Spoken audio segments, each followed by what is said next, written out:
चलिए बनाते हैं कोरियन सीवीड सूप, जो कि बर्थडे स्पेशल तो है ही, साथ में ये न्यू मदर्स के लिए बहुत ही अच्छा है। पोस्टपार्टम रिकवरी करता है, साथ में जिन माओं को दूध नहीं होता है तो बहुत ही अच्छा है ये कि उनको आप ये दें तो बहुत ही उनको फ़ायदा करेगा। अब बनाना इतना आसान है कि बच्चे ही बना सकते हैं। तो यहाँ पे मैंने लिया है सीवीड शीट।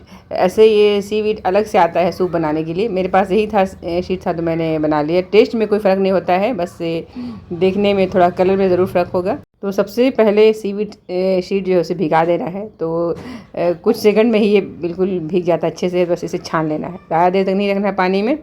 अब चलिए बनाना शुरू करेंगे। तो 1 टीस्पून हमने डाला है यहाँ पे तिल का तेल, और वैसे यहाँ पे मैंने डाला है मटन जो कि 100 ग्राम के करीब होगा। आप चाहें तो कीमा भी डाल सकते हैं इसमें है, और नहीं चाहिए तो स्किप कर दीजिए। कोई सब्ज़ी जो आपको पसंद है जैसे मशरूम, ब्रोकली, वो भी डाल सकते हैं।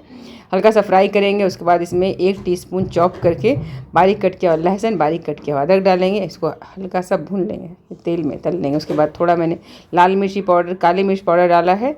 उसके बाद इसमें डाल देंगे सोया सॉस। कोरियन डिश है तो सोया सॉस तो जाएगा ही जाएगा। तो 2 टीस्पून सोया सॉस डाला हमने है। वैसे ही आधी चम्मच हमने डाला है रेड चिली सॉस। आपको तीखा पसंद नहीं है तो आप स्किप भी कर सकते हो।